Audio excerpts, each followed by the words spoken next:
Decirles que Izquierda Unida hubiera preferido una ponencia que tuviera más tiempo para abordar un debate sereno sobre una ley muy importante. Yo creo que ustedes la comprenderán mejor que nadie.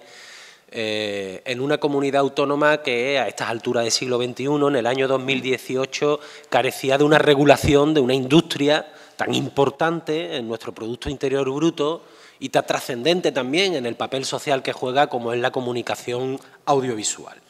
Del proyecto de ley que presentó el Gobierno había tres elementos que nos preocupaban, o tres elementos en los que el Grupo Parlamentario de Izquierda Unida incidió en mayor medida a través de las 59 enmiendas que registramos. El papel de los medios de comunicación social estaban excesivamente equiparados a los medios de comunicación exclusivamente privados y comerciales. Nosotros entendíamos que el carácter social, el valor social que tienen estos medios de comunicación tenían que ser reconocidos en la ley. También planteábamos la mayoría de edad del Consejo Audiovisual de Andalucía, de manera que se le atribuyera a este organismo alguna de las tareas que vienen impuestas desde esta ley. Así, Izquierda Unida quería que el Observatorio Público de Audiencia se llevara desde el Consejo Audiovisual de Andalucía, que éste llevara el registro de personas prestadoras de los servicios de comunicación audiovisual, que fueran, en definitiva, el habilitador en nuestra comunidad autónoma para dar esas licencias, para también vigilar el cumplimiento de los contenidos de esta ley y, por qué no, también ser el encargado de vigilar y de sancionar lo que fuera necesario. Y, por último, algo que lleva siendo muy perseguido por parte de Izquierda Unida desde hace muchos años, que no es otra cosa que el Estatuto del Informador, el Estatuto del Periodista y de la periodista. De estas 59 enmiendas registradas, fueron aceptadas 15 de inicio, 4 han sido incorporadas como transacciones y hemos retirado 4 en función del debate. Tenemos que decir que estamos razonablemente satisfechos con los avances que ha habido en este proyecto de ley, pero estamos tremendamente insatisfechos con que la mayoría que se ha establecido por parte del Grupo Socialista no tenga en cuenta el Estatuto del Informador. Me gustaría hacerle lectura porque lo que planteábamos no era algo acotado, cerrado, sino era abrir la puerta a que vosotras, vosotros, contéis con las garantías necesarias para desarrollar vuestro trabajo. Nosotros planteábamos una disposición adicional para que en el transcurso de un año desde la aprobación de la ley se aprobara el Estatuto de la Información para desarrollar los derechos profesionales de las trabajadoras y de los trabajadores de la comunicación.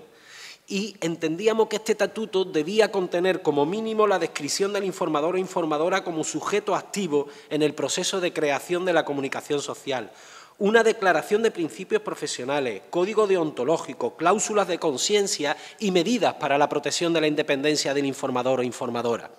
Este Estatuto de la Información será desarrollado de manera conjunta con las organizaciones sindicales representativas del sector y las entidades profesionales.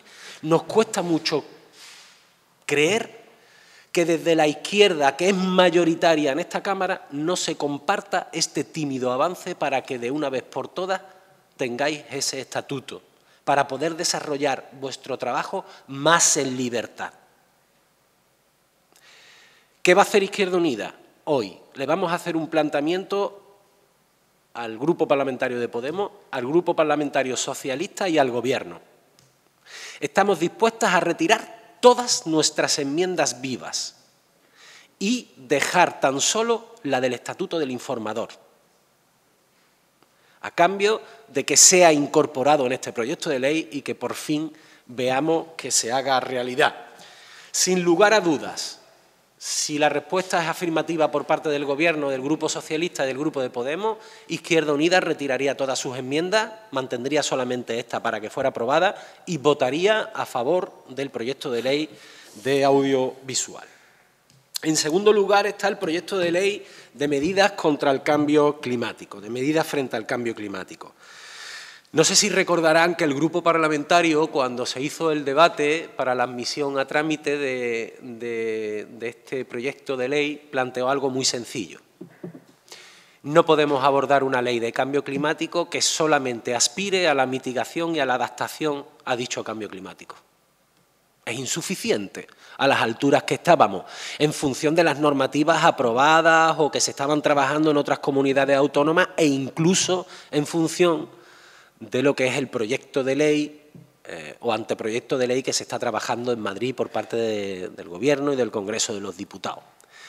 ¿Cuál ha sido el resultado? Pues que felizmente el Gobierno reconoció que era insuficiente el proyecto de ley que presentaba y el resultado final, pues, como un huevo a una castaña, felizmente.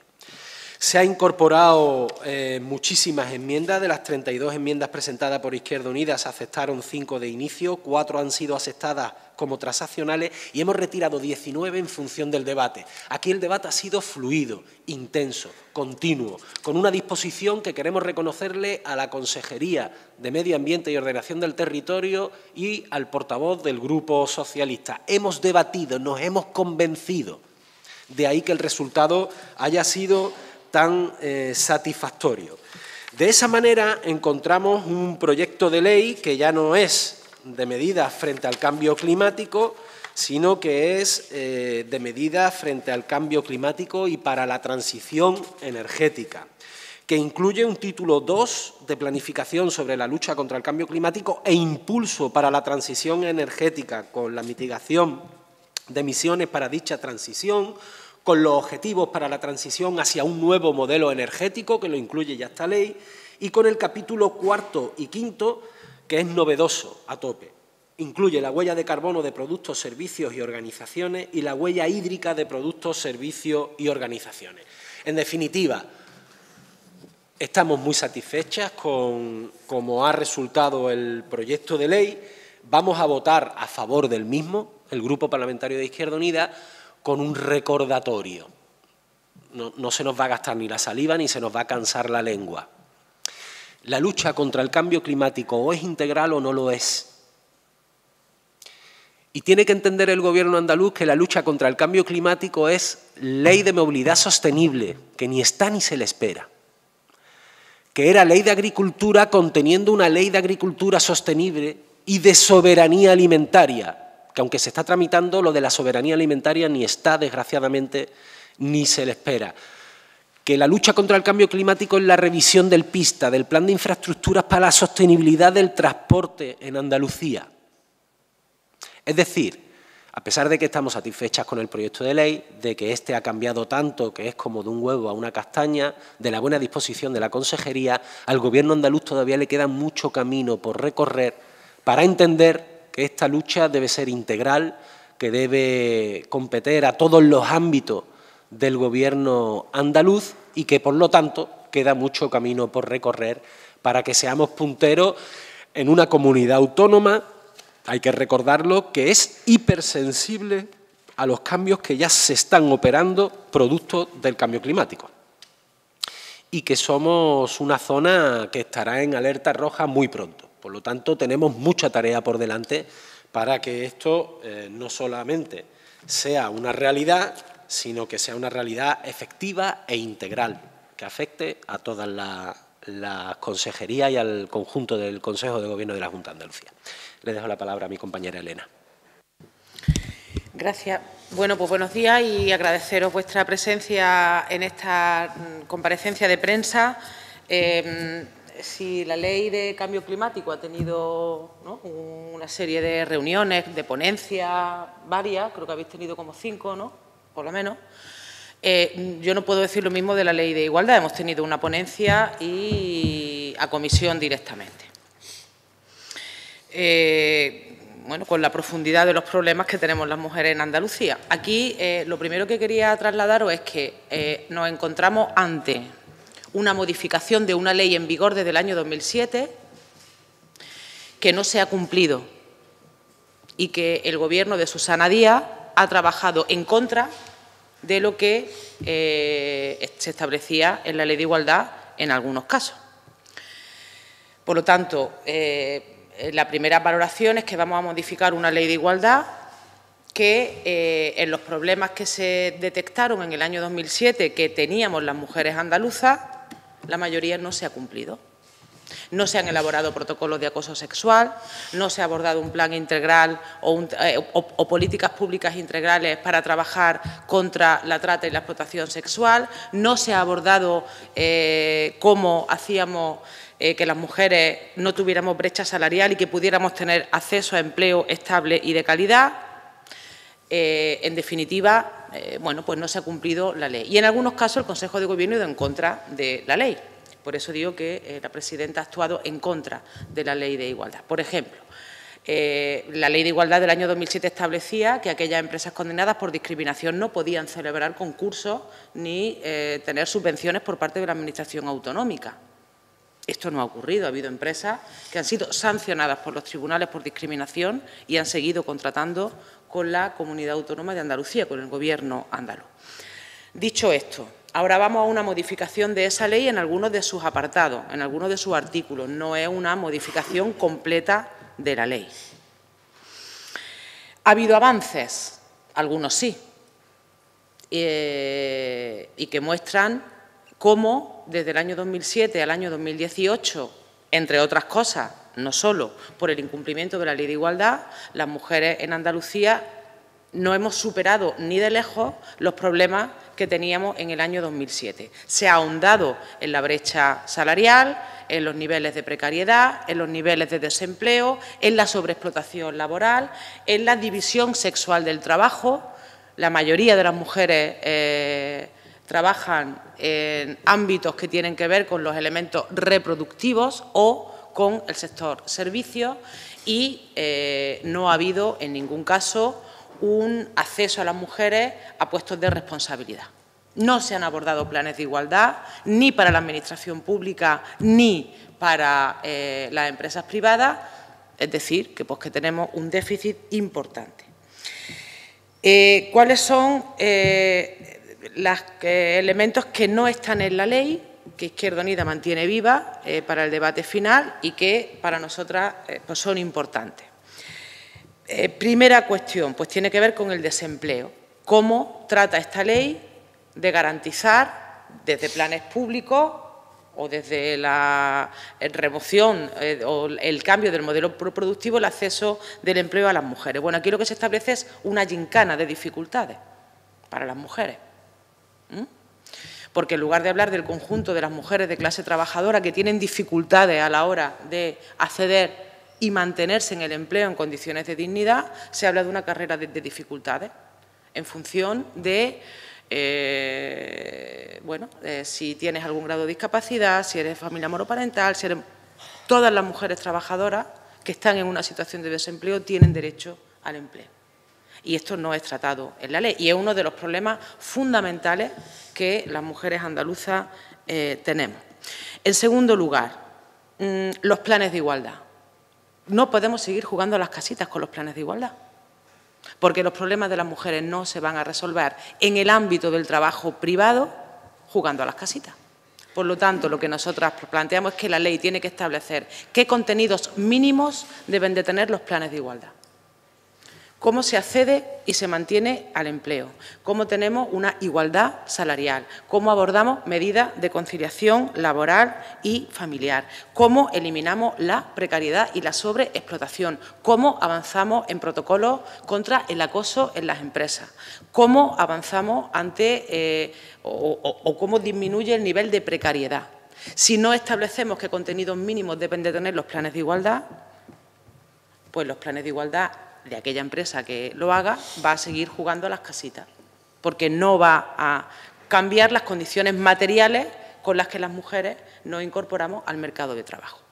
Y hay una cuestión que para nosotras es también que no nos gusta que ha entrado en la ley. Se habla de que la comunidad autónoma, que el Gobierno andaluz establecerá medidas para fomentar guarderías o escuelas infantiles en el ámbito del empleo privado. Si ahora mismo hay 30 millones de horas extraordinarias que no se pagan, no quiero ni pensar cuando las grandes empresas privadas tengan guarderías, que las madres se los lleven a trabajar y ahora ya la hora extraordinaria y la hora de más que tú eches allí ni se sabe. Porque esto es lo que ocurre hoy en Andalucía y en este país. 30 millones de horas extraordinarias sin pagar. Bueno, pues estas medidas creemos que van en una dirección contraria a empleo estable, de calidad, sin sobreexplotación y, por supuesto, sin echar más horas que un reloj sin que te las pague. Y dos cosas o tres cosas finales. La interrupción voluntaria del embarazo tiene que formar parte de la sanidad pública andaluza. No podemos consentir que a esta altura del siglo XXI en la que estamos, las mujeres no podamos acceder a nuestro derecho a la interrupción voluntaria del embarazo en los hospitales públicos de Andalucía, que además lo establece la Ley del año 2010 de los derechos sexuales y reproductivos y la interrupción voluntaria del embarazo, aprobada por el Congreso de los Diputados. Hoy en Andalucía no se puede practicar la interrupción voluntaria del embarazo en un hospital público, hay que irse a una clínica privada concertada por el SAS, que no hay en todas las provincias, ni mucho menos, de la que yo vengo no hay clínica concertada, en Jaén tampoco hay clínica concertada y algunas provincias más, y las mujeres tienen que desplazarse para poder ejercitar ese derecho a la interrupción voluntaria del embarazo. Si la ley estatal dice que la sanidad pública tiene que incorporar ese derecho que asiste a las mujeres a la interrupción voluntaria del embarazo, no entendemos por qué el Partido Socialista se niega a que esto pueda hacerse en los hospitales públicos de Andalucía. Hombre, ¿no? Si queremos combatir una sociedad que es patriarcal y que cuestiona cuáles son los derechos de las mujeres y cuáles no. Bueno, esto es un derecho reconocido por la ONU. Y termino con dos cosas más. La ley establece la necesidad de combatir y de transformar los estereotipos machistas y sexistas que perpetúan los roles de las mujeres. Pues hay una enmienda que dice que la programación de Canal Sur tiene que adecuarse a esto. Porque, claro, cualquiera de nosotras y de vosotros que vea las películas que echan en Canal Sur, donde se perpetúan hasta el infinito los roles machistas y sexistas sobre las mujeres y el topicazo sobre lo que significa este pueblo, difícilmente se puede comparecer con los objetivos de la Ley de Igualdad. No es posible que el medio de comunicación público de acceso a los andaluces y andaluzas mantenga y perpetúe los roles sexistas y machistas con respecto a las mujeres. Y termino. El Consejo Andaluz de Participación de las Mujeres, igual que lo pedimos para el Consejo de la Juventud de Andalucía, tiene que dejar de estar tutelado por el Gobierno andaluz y tiene que tener una personalidad jurídica propia, de manera que no se entutelen los procesos de participación de las mujeres en la vida política de Andalucía. Básicamente, esto es lo que abordamos en la ley. Las enmiendas están vivas. En función de cómo se dé el debate, plantearemos nuestro voto y también en función pues, de la reunión de grupo que mantendremos a continuación. Perdonad si me he enrollado un poco y a vuestras preguntas quedamos. Gracias. Buenos días. Me gustaría saber la posición que tienen desde el partido, como han citado, a Susana Díaz, del día 8 de noviembre, en el Senado, en el ámbito de esa comisión de investigación de financiación de partidos. Y en otro plano también me gustaría preguntarles si, ya un poco a título personal o desde el partido, creen que esta tarde será el último pleno de la legislatura. Muchas gracias. Bueno, empiezo por el final. Yo no sé si será el último pleno de la legislatura. Lo que espero es que las elecciones no sean el 25 de noviembre, Día Internacional contra la Violencia de Género, por respeto al movimiento feminista, que lleva 6 meses preparando manifestaciones, reivindicaciones y actos culturales y lúdicos del día 25 de noviembre. Creo que a nadie le cabría en su cabeza que se convocaran una elección el 1 de mayo. Pues el 25 de noviembre tampoco. Y que sean cuando ¿no? la presidenta, que es quien tiene la potestad, lo determine, no en ese día. Y con respecto a lo otro, bueno, pues forma parte del control democrático, en este caso del Senado. Estamos viendo una comisión de investigación en el Congreso sobre la financiación ilegal del Partido Popular y, bueno, pues han comparecido ahí los que han sido llamados. En este caso, en el Senado, creo, si no me equivoco, que la comisión de investigación es sobre los ERE y, bueno, pues si llaman, pues la obligación de cualquier demócrata es ir a esa comparecencia que se pide. Buenos días. Entiende que si fueran, porque es una de las fechas que con más fuerza se barajan, el 25 de noviembre, los colectivos más significados en la lucha contra la violencia contra las mujeres debían tener alguna actitud en esa dirección, no sé, si de confrontar la fecha, si de no participar, si de denunciar lo que sucede? No voy a hablar yo por el movimiento feminista, hablo en mi nombre y, bueno, y en el nombre de Izquierda Unida, ¿no? Es un atropello que el 25 de noviembre pudiera haber elecciones autonómicas, ¿no? Porque las mujeres estamos en la calle manifestándonos y reivindicando y porque, bueno, si algo ha cambiado, ¿no? La última huelga feminista con respecto al panorama que teníamos anterior es la necesidad de abordar en profundidad los problemas que tenemos las mujeres y los cambios que hay que hacer. Lo digo porque estos días con algunos periodistas que he hablado me decían, bueno, no, es que es normal, es que a ella le viene bien. A ella le viene bien que las elecciones sean el 25 de noviembre, porque, bueno, la igualdad, tal cual. Bueno, como normalizando determinado tipo de cosas que yo creo que no deberíamos de normalizar.